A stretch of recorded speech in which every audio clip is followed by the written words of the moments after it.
60 tigers, of which more than 150 tigers are outside. And so they are within stone's throw of a human habitation. And so the risk to the tiger is extremely high.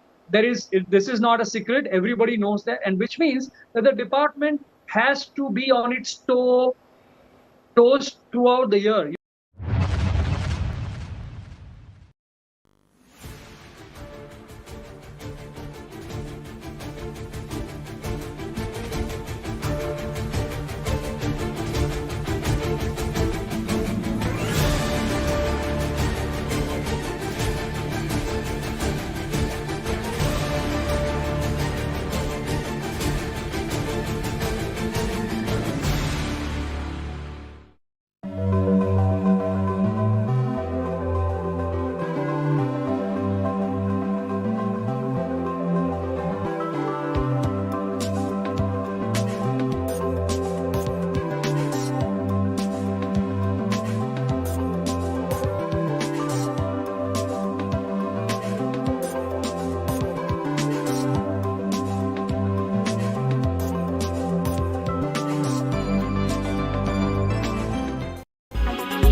Make your media plan smarter with India Today Live TV on your connected devices. Amplify your brand with 100 million smart internet viewers. To advertise, mail us at sales@aajtak.com.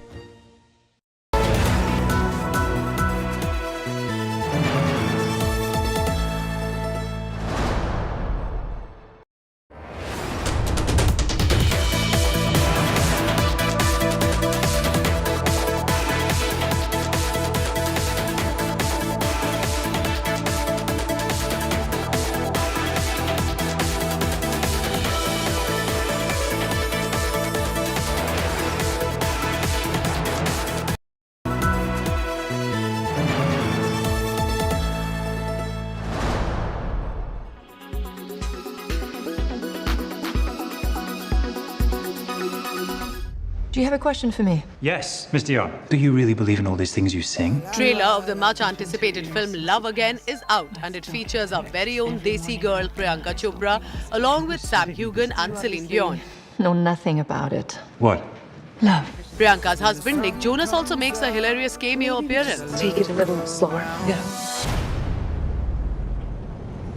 They're never gonna hold me down. The film will showcase the story of Meera Chopra, who is grieving the death of her fiancé by texting love notes to his old number, which now belongs to Rob, who is a journalist, and a romantic connection begins to form. I'm gonna go see her. These are from a literal stranger. I just need to...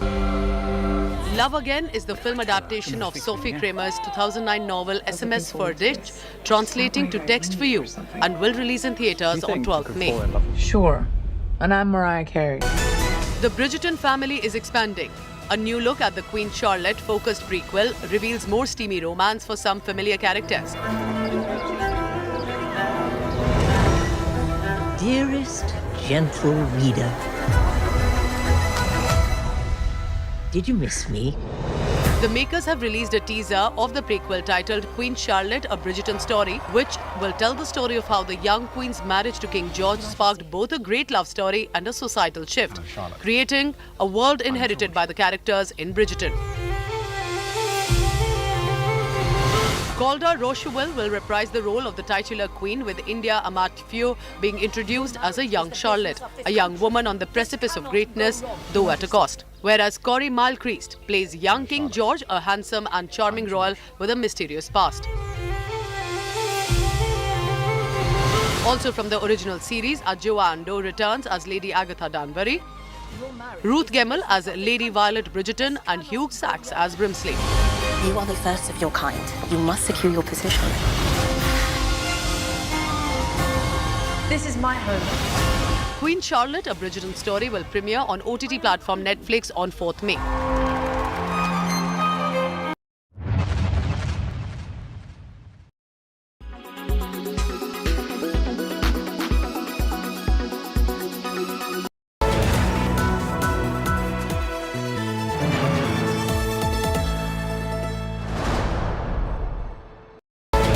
So sorry. story.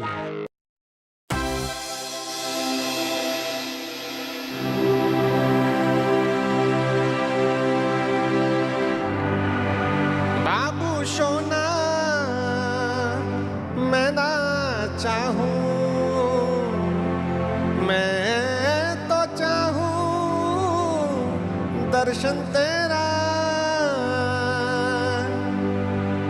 तू जो तू दे प्यार से मेरी सेहत बन जाए, आजा गैया बाहों में वैलेंटाइन को न मनाऊं, मैं तेरे प्यार को ही पाऊं। गैया गैया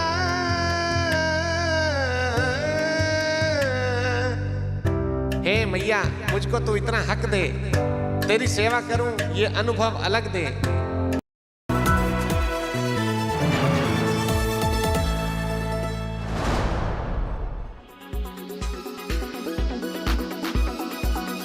Volkswagen Verter.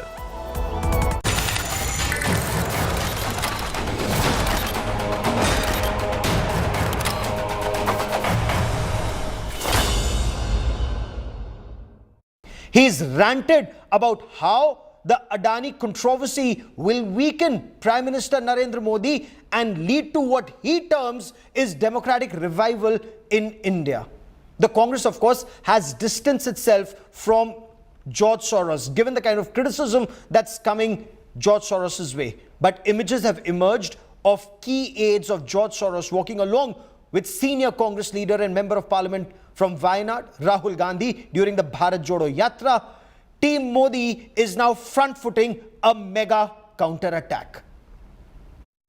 I may be naive, but I expect a democratic revival in India. The American investor believes that the Adani controversy will spark what he calls a democratic revival in India. Billionaire George Soros has sparked a furious debate after he spoke out on the Adani Hindenburg research papers at the Munich Security Conference and went on a complete anti-Modi tirade. He didn't stop with just democratic revival. Soros even said that Modi was losing his stranglehold now over the government. Modi and business tycoon Adani are close allies. Their fate is intertwined.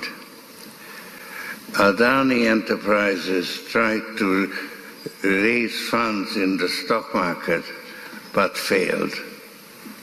Adani is accused of stock manipulation and his stock collapsed like a house of cards. Modi is silent on the subject, but he will have to answer questions from foreign investors and in Parliament. This will significantly weaken Modi's stranglehold on India's federal government and open the door to push for much-needed institutional reforms. I may be naive, but I expect a democratic revival in India. The BJP has now latched onto these comments by the tycoon philanthropist to reignite their conspiracy charge. That he has pronounced funding of over $1 billion, particularly to target leaders like Prime Minister Modi,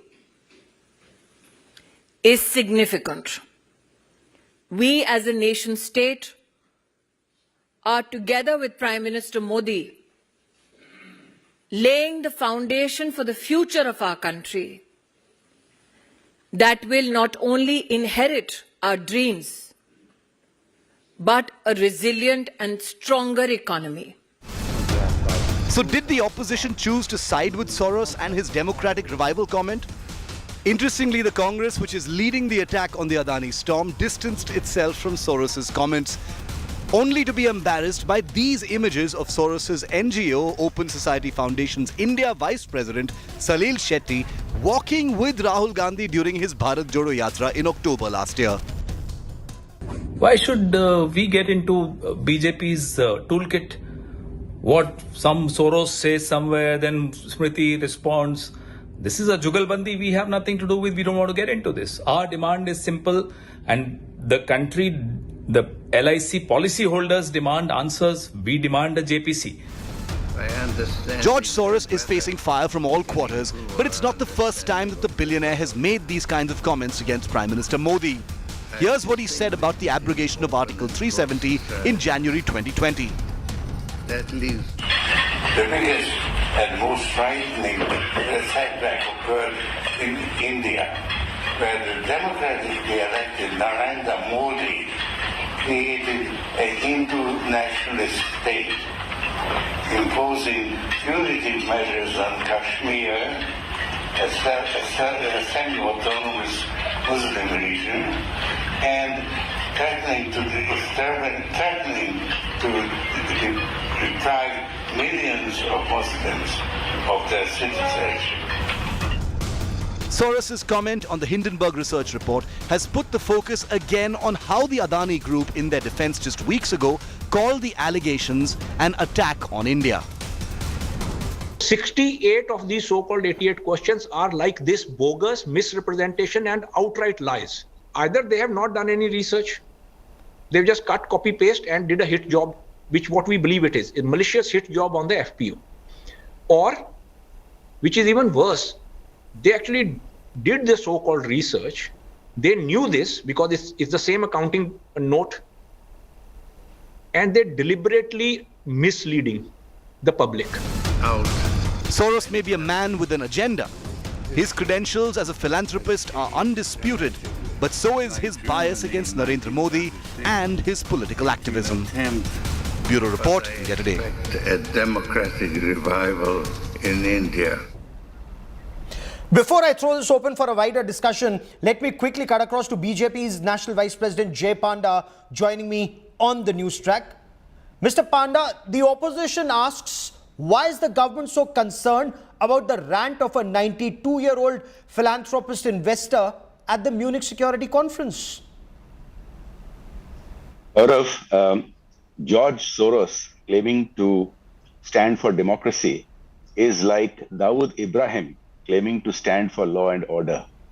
His notorious track record is there for all to see.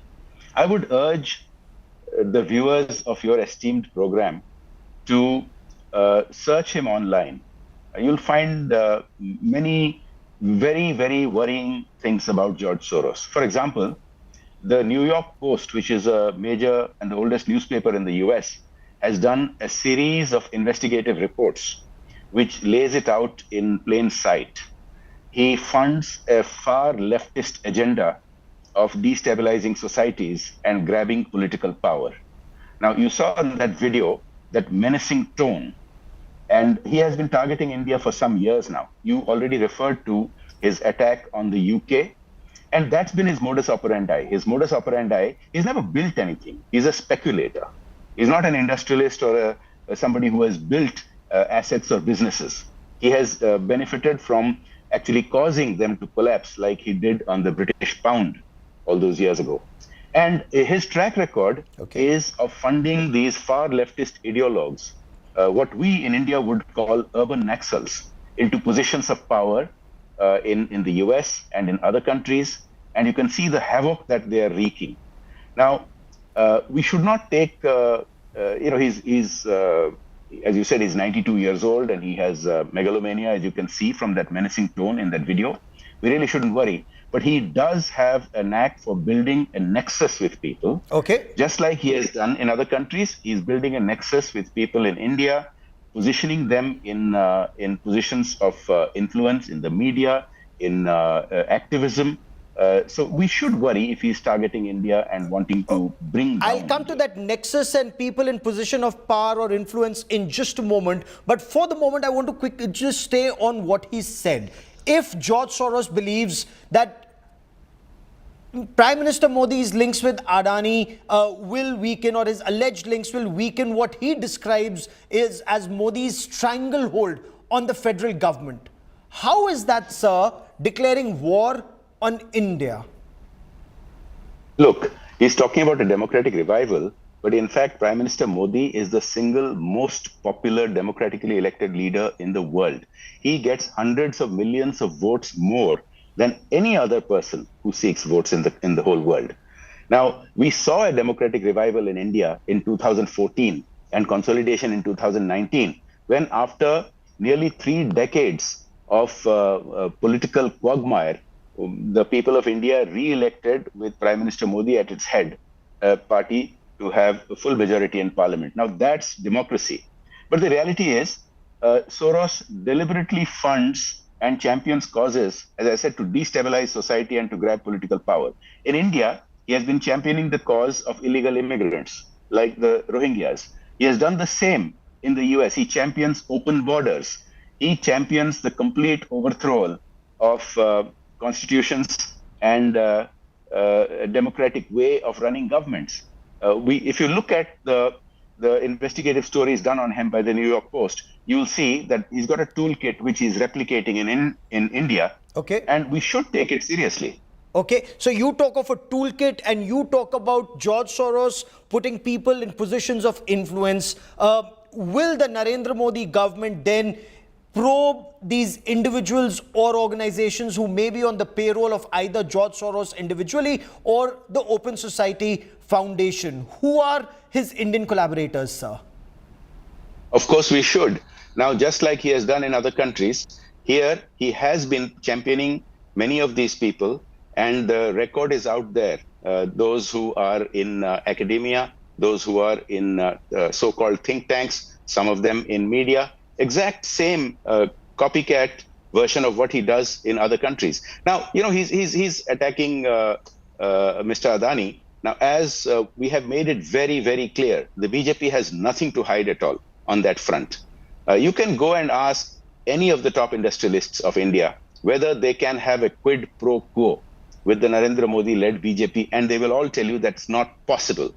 And so there are institutions which are looking into that, and we don't need to get into that. But George Soros's track record is out there for everyone to see. I urge all the viewers of your channels to look it up online, look at the investigative reports on him, and what you see should concern you about the way he's targeting in India. We should not take it lightly.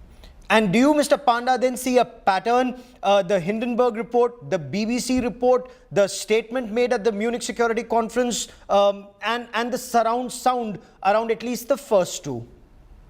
Well, absolutely, because it's very clear. He makes it very clear in that menacing sounding video that he wants regime change. He wants to disempower Prime Minister Modi, who is elected by the world's largest electorate in the history of humankind. He makes it very clear. So, and there are people, you know, the Congress may try to distance itself from it, but apart from the videos you have shown, many of the people who are taking funding from him, many of the organizations who are taking funding from him have been organizing these kind of activities to try and bring the country down. Now, one of the things that Soros does, well, for example, Soros champions in the name of environmentalism the stoppage of any kind of developmental work. And you've seen a lot of that in India, and you've seen some of these people funded by him. You've also seen the chaos that he creates by funding people who want to depose the state, people who are violent, people who indulge in riots and physical damage, not just in shorting corporate stocks. What does the government intend to do about this? What will the government do? Will there be an investigation into those who've received these funds and actions subsequent to receiving those funds? Well, let me not speak on behalf of the government, but as a member of the BJP, I can certainly tell you that this is a party which is committed to the development and the growth of India. You can see the high regard in which India is being held today as a result of the kind of leadership that Prime Minister Modi has provided India. We have turned from a country that used to beg help from other nations to one that now provides help to hundreds of other nations, for example, during the pandemic and economic support after the pandemic. Now, what a government which is run by the BJP will not take lightly these kind of threats. And obviously, if these kind of nefarious activities are out in the open like this, they need to be investigated and action needs to be taken against those who are his front men to carry out this toolkit in India. So is this just a George Soros, or do you see a wider foreign hand? Because while India is the mother of democracy, this is India's G20 presidency, you have a lot of criticism coming your way, whether it's action that's taken against a foreign broadcasting corporation in our country, or others like George Soros claiming that action on Modi or weakening of Modi will actually lead to what he calls is revival of democracy. Like I said, George Soros talking about reviving democracy is like Dawood Ibrahim talking of reviving law and order.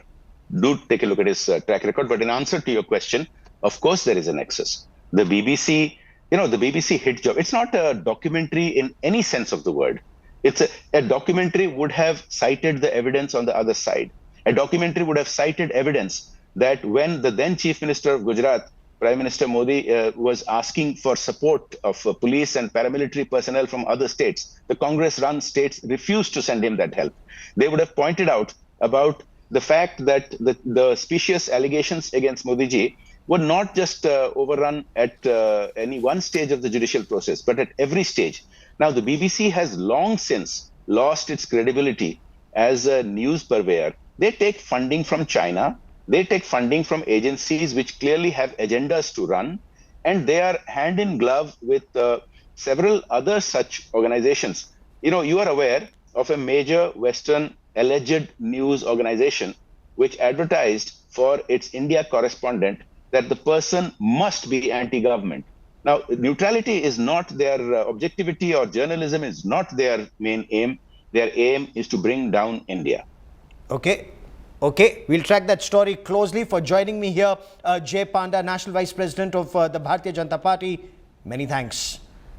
Thank you. Let me now throw this open for a wider discussion. Joining me on the news track is Prasenjit Bose. He's an economist and an activist. Adwaita Kala is author, screenwriter. Syed Abbas is a political analyst. Also with me is Abhijit Iyer Mitra, Senior Fellow at the Institute of Peace and Conflict Studies. Prasenjit Bose, is there merit in the government saying Soros is waging war against India, trying to destabilize a democratically elected government? Well, I think that this is a completely exaggerated kind of assessment. And the relevance of George Soros to what is happening in India is very limited. I think it is basically trying to erect a straw man. And I see this intervention and the entire controversy surrounding what a over 90-year-old person is saying, sitting miles away from our country, as a needless interference, but also as a digression from the very, very serious situation that has emerged after the revelations vis-a-vis the Adani business group. And today also the Supreme Court has made very serious observations.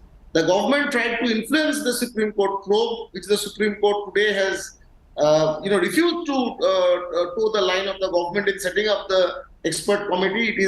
It has suggested that it is going to set up an independent committee. Yes. I think those are more relevant debates. No, but my question is, isn't that proof that India is a functional democracy? The government cannot get away with whatever it wants. There is a Supreme Court. And the fact that you and I are talking about it on live television, there is free press. But Abhijit Iyer Mitra, is the government overreacting, or are the red flags going up just in time? Look, I do think, Gaurav, that the red flags are going up just in time. Okay, because remember, there is a lot of circumstantial evidence in this case. Mr. Soros has a record of interfering in election processes across the globe. Right. He was absolutely key. He was one of the biggest fundraisers of both Hillary and Biden. That isn't election interference because he is an American citizen. But you look at what happened in Georgia, the Rose Revolution, he always underplays his involvement. Right. So initially he was saying he did not support the Maidan thing in Ukraine in 2014, yes. And then finally admitted in an interview that he did. In the Rose Revolution that happened in Georgia, he said, he still says, I had nothing to do with it, except the Georgian Prime Minister and several Georgian ministers have openly come out and thanked him and said, we couldn't have done this without you. Okay. The third thing you have to look at, what are his associations? What does he fund? Right. And basically, if you look down at every one of the fundings of the Open Society Foundation, it not just links into the Congress, but it also links into a lot of organizations out here that are just plain vitriolically anti-government. So the issue here is you have on one side a lot of close contacts and on the other a proven track record of destabilizing governments. Respond, Asad Abbas. George Soros, as Abhijit Iyer Mitra also points out, is spending big money to engineer a regime change even in India. And look at the bias at the World Economic Forum at Davos. He claimed democratically elected Modi government is a setback to society. He claims punitive measures are imposed on Kashmir, a semi-autonomous Muslim region. And he claims Muslims are being deprived of citizenship. Asad Abbas, you tell me, are Muslims being deprived of citizenship? Any of what he claims, is it true? Well, firstly, Gaurav Sawant, I truly believe that this man, George Soros, is a man of questionable character and integrity. Undoubtedly, like the point was made, he is nothing but somebody who's been an economic war criminal. Also, if you understand this so-called businessman, he has Zilt's effect on the democracy revival of India. That is the reason why Jairam Ramesh came out in the open and said what he said does not matter in terms of the opposition or the parties in India. Therefore, Smriti Irani and Jairam Ramesh, for one of its kind, taking a unanimous stand on the same. Let us understand, coming to the Adani Hindenburg report, Justice D.Y. Chandrachud has rejected the sealed cover names, and I'm very glad. This shows that the judiciary is indeed alive in India, and he will independent with full public confidence choose the members led by a former Supreme Court retired judge. Here we need to understand that George Soros must not be taken too seriously by a Smriti Irani or the BJP. No, but Adwaita, should he not be taken seriously? Or that big money that's being funneled, millions of dollars already and $1 billion set aside, it's a very serious threat to this country, Adwaita. Oh, he should be taken very seriously. I don't think he should be dismissed as any kind of old, tottering old man who's just trying to keep busy and making random statements on global forums. That's not what he's doing at all. Remember, money buys influence, and George Soros has had decades of using his money to buy influence in countries across the globe. India post-COVID has been in a situation wherein the world's eyes are on us. Now, this also happens to coincide with Prime Minister Modi's leadership, making him a leader who has made a difference on the global scale. Now, we cannot diminish that. And once you see that happening with India being called the pharmacy of the world, hosting the G20, the kind of bonhomie, the recent release by President Biden about the number of jobs being created in the United States. For heaven's sake, an Indian company creating jobs in the United States, whether you want to give Modi credit for that or not, that headline itself is something that we've never seen in our lifetime. So there are a lot of good things happening for India under Prime Minister Modi. Oh, is that why he's being targeted? Absolutely. And Gaurav, make no mistake, this is an entire ecosystem at work, ecosystem that is funded by George Soros. So you have The Guardian, you have the New York Times coming out with editorials, the editorial boards coming out with editorials about lack of freedom in India. You have the BBC documentary by a guy, backed by a guy called Jack Straw, who faked WMDs in Iraq so they could do a regime change there. Unfortunately for them, India isn't a banana republic. We have a constitution, we have institutions. So they can't come in here and say we're up to this sort of weapon of mass destruction. I'll get Prasad and Abbas to respond to the points you've raised. But Abhijit, Merit in the BJP is saying it's a joint operation between Soros and a certain ecosystem in India that Adwaita also refers to. Is this, as the BJP says, Sur and Tal working in tandem between Soros and certain people in India? Unfortunately, it is, Gaurav. Normally I'm not the type to believe in conspiracy theories. The problem is we have a lot more tangible evidence of collusion between, say, the Congress and George Soros, namely the former Prime Minister's daughter Amrit Singh working directly for the Open Societies Foundation, and a lot of other touch points than we do between, say, Adani and Mr. Modi, than Adani and the BJP. Okay, what we have in the Adani BJP case is a lot of allegations. Here we have actual evidence of people working for the Congress, also being funded and working with George Soros. No, but where is that Right. evidence? Now, Sir? Working for the Congress, the former Prime Minister's daughter is not working for the Congress, sir. And you know, since she's not here and the Congress is not here to defend Mr. Sunil this. Shetty, Sunil Shetty or Satvik Shetty, or whatever, marching with the thing. There are too many touch points here. Mr. Adani is not working for the BJP, right? Okay. But they claim there is collusion. Okay. By the Congress's own measure of how it judges the Adani-Modi relationship. Okay, Prasenjit Bose wants to respond to greater you. evidence against the Congress and George Soros. Okay, Prasenjit Bose, George Soros spending big money to engineer a regime change in India. Look at his bias and the point that's being made that a political party or NGOs in India are dancing to his tunes, sir. I think it's a laughable claim, whoever is making it, and it only reminds, and I'm quite alarmed, because one is reminded of what Indira Gandhi used to say during the emergency. This entire, ghost of outside intervention being used to actually crack down on democratic dissent in India. And whatever George Soros has said, he doesn't stay in India. He doesn't know actually what is the state of affairs in India. I would only like to say that why are we paying so much attention to someone like George Soros? Why aren't we investigating the whole question of Vinod Adani? Who is Vinod Adani? Gautam Adani. What is his role in the Adani enterprise? Why are we not asking those questions? Time now for us to slip into a quick break. News and updates continue on India Today. Stay with us.